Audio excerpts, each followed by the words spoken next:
Olá, pessoal! Tudo bem com vocês? Eu espero que sim. Meu nome é Cauane e na aula de hoje a gente vai falar um pouco sobre os tipos de rochas e o ciclo das rochas, compreendendo como esses materiais se formam, como se transformam e qual a importância deles para a dinâmica da nossa Terra. As rochas, né, elas são os principais constituintes da crosta terrestre e resultam em diversos processos geológicos que ocorrem ao longo de milhões de anos.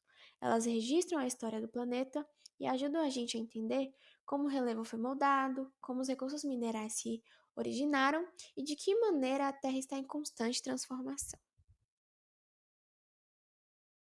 Então vamos lá. Como nós sabemos, as rochas elas são formadas por um conjunto de minerais e podem ter diferentes cores, diferentes texturas e composições. Elas não são estruturas fixas ou imutáveis. Pelo contrário, elas vão passar por uma transformação contínua, que fazem parte do processo que eu vou falar mais para frente, que é conhecido como o ciclo das rochas. Mas antes de chegar lá, é importante a gente entender que existem três tipos principais de rochas: as ígneas, as sedimentares e as metamórficas. As ígneas podem ser conhecidas também como magmáticas, que elas se dão pela solidificação do magma, que é o material rochoso fundido. E temos aí em seguida as sedimentares, que elas se dão pelo acúmulo e a compactação de sedimentos, como fragmentação de outras rochas, restos orgânicos ou precipitados químicos. E temos as metamórficas, que elas se dão pela transformação de rochas que já existem, ou seja, rochas pré-existentes, como as ígneas, como as sedimentares ou mesmo as metamórficas. Isso acontece sob alta pressão e temperatura sem fusão. Então vamos lá, pessoal. Eu irei falar sobre essas três principais tipos de rochas para que a gente entenda, né, o processo. Então, nós iremos começar falando sobre as rochas ígneas, que também são chamadas de rochas magmáticas, como eu já havia dito para vocês. Essas rochas, elas se formam a partir do resfriamento e da solidificação do magma, que é aquele material pastoso e muito quente que existe no interior da Terra. Esse magma ele pode se resfriar de duas maneiras diferentes, gerando dois processos. Quando ele se esfria dentro da crosta terrestre, o processo ele é mais lento e isso dá tempo para que os cristais eles cresçam e que fiquem bem mais visíveis. Aí, as rochas formadas assim são chamadas de rochas intrusivas ou plutônicas. Um bom exemplo disso que eu trouxe aqui para vocês no slide é o granito, o diorito e o gabbro. Mas o magma ele também pode chegar até a superfície durante uma erupção vulcânica, por exemplo. Aí o resfriamento acontece rapidamente e os cristais não têm tempo de crescer, por isso eles ficam menores, quase imperceptíveis. E essas rochas são chamadas de extrusivas ou vulcânicas. E a gente tem um exemplo aí, o basalto, o andesito e o riolito. Então, a principal diferença desses tipos de rochas está na textura, que vai depender da velocidade do resfriamento do magma. Agora, pessoal, nós iremos falar sobre outro tipo de rocha, que são as rochas sedimentares. Essas rochas elas se formam de um jeito bem diferente das ígneas. Elas surgem a partir da deposição, compactação e cimentação de sedimentos, que são aqueles pedacinhos de outras rochas, de minerais e até mesmo de restos de seres vivos. Esses sedimentos eles são transportados pela água, pelo vento ou até mesmo pelo gelo. E com o passar do tempo, eles vão se acumulando em camadas. E é como se a natureza fosse empilhando várias camadas de materiais ao longo de milhões de anos. Um detalhe muito interessante sobre essa rocha é que é nesse tipo de rocha que a gente consegue encontrar os fósseis. Isso acontece porque quando um ser vivo morre, seus restos podem ficar presos entre as camadas de sedimentos e acabam sendo preservados durante a formação da rocha. Entre os exemplos mais comuns de rochas sedimentares, nós temos o arenito, o calcário e o argilito. Essas rochas elas são muito importantes para os cientistas porque elas vão, né, ajudar. Elas vão guardar informações sobre o ambiente e sobre o clima do passado, assim podendo, né, ser estudada, conseguindo entender como era a Terra há milhões de anos atrás. No slide para vocês, eu trouxe três tipos também de rochas sedimentares, que são as clásticas, que são formadas por detritos de outras rochas. Aí na imagem a gente tem o arenito como exemplo. Temos as químicas, formadas por precipitações de sais dissolvíveis, como calcário e adipesita. Na foto a gente tem o calcário. Temos também orgânicas, que são formadas por restos de seres vivos, como o carvão e o calcário biogênico. E na imagem a gente tem um calcário biogênico. Se vocês aproximarem da foto, vocês vão conseguir ver que elas têm algumas conchas, e isso mostra, né, a diferença desses três tipos. Agora que já falamos sobre as rochas ígneas e as sedimentares, vamos conhecer o terceiro tipo de rocha, as rochas metamórficas. Então, essas rochas elas vão se formar a partir de transformação de outras rochas que já existiam. Isso acontece por conta da pressão, da temperatura ou da ação de fluidos químicos no interior da crosta terrestre. Quando uma rocha ela é exposta a condições extremas, seus minerais eles irão se reorganizar e vão formar novas estruturas, mas sem que a rocha chegue a se fundir completamente. A gente traz quatro exemplos aqui, por exemplo, do mármore, que ele se forma a partir do calcário. Temos também o genaise, que ele se forma a partir do granito. Temos o quartzito, que se forma a partir do arenito, e o xisto, a partir do argilito. Então, essas transformações elas vão acontecer lentamente ao longo de milhões de anos e vão mostrar o dinamismo e a energia que existem, né, dentro do nosso planeta. Então, compreender esses principais tipos de rochas, esses três tipos, as ígneas, as sedimentares e as metamórficas, é fundamental para que a gente possa entender como funciona o ciclo das rochas. Então, pessoal, vamos falar agora sobre o ciclo das rochas? Então, vamos lá. O ciclo das rochas mostra que o nosso planeta está em constante transformação, que nada na Terra é totalmente estático, até mesmo as rochas, que parecem ser estruturas sólidas e imutáveis. Então, elas estão sempre mudando ao longo do tempo. Elas são, na verdade, testemunhas vivas do movimento e da transformação da crosta terrestre.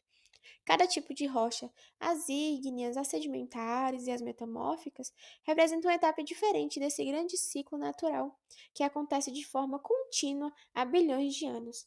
E essas transformações nos revelam a energia interna da Terra e a forma como o planeta se renova constantemente.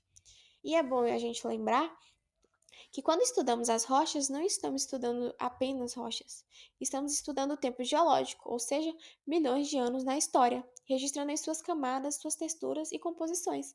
Cada rocha ela vai ser uma página de um livro da Terra, contando um pedacinho da história de como nosso planeta foi e ainda está sendo moldado. Então, o ciclo das rochas ele é um fenômeno natural cíclico, contínuo e infinito, que envolve os processos de transformação das rochas através do tempo e que ocorrem através da erosão ou do intemperismo. Esse ciclo, que leva milhões de anos para acontecer, é responsável pela renovação e transformação da litosfera terrestre, que é a parte sólida da Terra. Então, agora, nós iremos falar dos processos que acontecem no ciclo das rochas, começando a falar pelas rochas ígneas se transformando em rochas sedimentares. Então, aqui, tudo vai começar com o magma, que é aquela massa de rocha fundida localizada no interior da Terra, como eu já havia dito para vocês. Então, quando esse magma ele se resfria e se solidifica, ele se dá origem às rochas ígneas. E se o resfriamento acontece lentamente, como eu já disse para vocês, dentro da crosta, formam-se as rochas de cristais grandes. E se for por meio de erupção vulcânica e se resfriar rapidamente, vão surgir cristais menores. E com o passar do tempo, essas rochas ígneas elas sofrem a ação de agentes internos, como o vento, a chuva, as mudanças de temperatura e os fluxos de rios. E esses fatores provocam intemperismo, que é o processo de desgaste, fragmentação e decomposição das rochas. Os pedaços resultantes desse processo, eles vão ser chamados de sedimentos. E eles são transportados e depositados em diferentes lugares, muitas vezes em rios, lagos, oceanos e bacias sedimentares. Com o tempo, esse sedimento ele vai se acumular em camadas, e a compactação e a cimentação desses materiais vão formar as rochas sedimentares. Então a gente consegue perceber que uma rocha pode dar origem a outra, e isso é o início do que chamamos de ciclo das rochas, que vai ser um processo contínuo que mostra como o nosso planeta está sempre mudando. Depois que as rochas sedimentares se formam, o ciclo das rochas continua. Com o passar do tempo, Essas rochas podem ser enterradas cada vez mais profundamente na crosta terrestre, ficando sob altas pressões e altas temperaturas. Mas atenção, elas não chegam a derreter completamente, apenas sofrem transformações internas. Os minerais que compõem essas rochas, elas vão se reorganizar, formando novas estruturas e novas texturas, e é nesse momento que surgem as rochas metamórficas. Esse processo também é chamado de metamorfismo, e ele representa uma verdadeira mudança de identidade das rochas. Por exemplo, o calcário, quando submetido a altas temperaturas e pressões, se transforma em mármore. Já o granito, que é uma rocha ígnea, pode se transformar em gneiss. Essas transformações acontecem lentamente durante milhões de anos nas profundezas da Terra. As rochas metamórficas são a prova de que o nosso planeta está em constante movimento e transformação também. E o ciclo não para por aí. Essas rochas forem expostas a temperaturas ainda mais altas, elas podem se fundir novamente, voltando a formar o magma. Assim, o ciclo recomeça. Nada na Terra é estático. As rochas que parecem tão sólidas e permanentes estão sempre mudando, se transformando e contando a história do planeta através de suas camadas, suas texturas e suas composições. Depois de formadas, as rochas metamórficas continuam fazendo parte do grande ciclo das rochas. Se elas forem levadas para regiões ainda mais profundas da crosta terrestre, onde as temperaturas são extremamente altas, podem chegar a um ponto em que se fundem novamente. Isso é chamado de fusão. Quando isso acontece, essas rochas se transformam em uma massa de rocha fundida, que nós chamamos de magma. Esse magma é o mesmo material que se existe no interior da Terra e que dá início ao ciclo novamente. Quando ele começa, a subir pelas fissuras da crosta e esfria e solidifica, forma as rochas ígneas. E se o resfriamento acontece lentamente dentro das crostas, surgem as rochas com cristais grandes, como o granito. Mas se o magma chega até a superfície, durante a erupção vulcânica, o resfriamento é rápido e se formam rochas com cristais pequenos, como o basalto. E estou repetindo para tentar entrar na cabeça de vocês direto. Então, vocês conseguem perceber como tudo está conectado? Como as rochas metamórficas podem se fundir e dar origem ao magma, e esse magma, ao resfriar, formam novas rochas ígneas, e com o tempo essas rochas são desgastadas, transformando em sedimentos e darão origem novamente às rochas sedimentares? Assim, continuando esse ciclo, esse processo ele mostra para a gente que a Terra está sempre em transformação e que cada rocha guarda um pedacinho da história do nosso planeta, escrito ao longo de milhões de anos. Então, agora a gente irá para um novo processo, que são das rochas ígneas para as rochas metamórficas. Então, com o passar do tempo, as rochas, como eu já havia dito para vocês, podem ser enterradas cada vez mais profundamente na crosta terrestre, principalmente em regiões onde há movimento de placas tectônicas, porque lá embaixo elas vão ficar sujeitas a altas pressões, altas temperaturas e à presença de fluidos químicos. Essas condições extremas não fazem a rocha derreter, mas vão provocar mudanças na estrutura interna. Os minerais vão se reorganizar, como eu já havia dito para vocês, formando novas texturas e novas composições. E é assim que as rochas ígneas se transformam em rochas metamórficas. Agora eu trouxe para vocês o esquema do ciclo das rochas, onde vai mostrar que esse processo do ciclo das rochas ele não é linear. Uma rocha pode passar por diferentes caminhos, uma rocha ígnea pode se transformar em metamórfica, ou ser degradada em sedimentos que formarão rochas sedimentares, ou uma metamórfica pode derreter e voltar a ser magma, e assim por diante. É importante entender que todas as rochas elas estão conectadas e que a Terra está em constante mudança, com as rochas funcionando como um registro da história geológica e da energia interna do planeta. Ou seja, o ciclo das rochas mostra que a geologia da Terra é um processo em constante movimento, sem começo ou fim definidos, e que em cada rocha pode se transformar em várias maneiras ao longo da vida. Então, a partir desse esquema, a gente consegue entender que não é um ciclo linear. Ele vai mudando, ele vai pegando atalhos, e isso vai fazendo o ciclo da rocha ser infinito. Então, também é importante a gente entender qual a importância, do ciclo das rochas. Então, em primeiro ponto, eu trouxe que ela mostra as transformações constantes da Terra. Então, o ciclo das rochas, ela revela que a Terra está em constante mudança, que as rochas se formam, se desgastam, se transformam e voltam a se formar novamente, mostrando que o planeta é dinâmico e que ele está sempre em um processo de renovação. Em segundo ponto, eu trouxe que ele explica a formação dos solos e das paisagens. Com o tempo, o intemperismo, a erosão das rochas geram sedimentos que dão origem ao solo.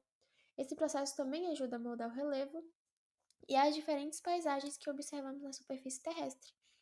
Em terceiro ponto, eu trouxe que garante a renovação dos materiais da crosta terrestre. O ciclo das rochas faz com que, que os materiais da crosta sejam constantemente reciclados. Rochas antigas se transformam em novas, garantindo que os elementos químicos e minerais sejam reaproveitados na natureza. Em quarto ponto, eu trouxe que é essencial para a origem de recursos naturais.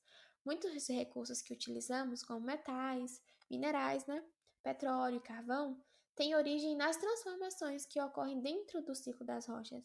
Por isso, ele é fundamental para a economia e para o desenvolvimento humano. Em quinto ponto, eu trouxe a influência diretamente às atividades humanas. As rochas e seus derivados, eles são usados na construção civil, na indústria e na agricultura também. Além disso, o tipo de solo e relevo, que dependem do ciclo das rochas, influenciam onde as pessoas vivem e produzem. Por isso a importância do ciclo das rochas. Então, pessoal, chegamos ao final da nossa aula. Muito obrigada pela atenção de vocês e eu espero que vocês consigam enxergar as rochas de uma forma diferente, entendendo que elas são testemunhas da história da Terra e uma parte de um processo contínuo de transformação. Eu quero que vocês continuem observando, continuem questionando, explorando o mundo ao redor de vocês. E a Terra tem muitas histórias para contar para vocês. Mais uma vez, obrigada.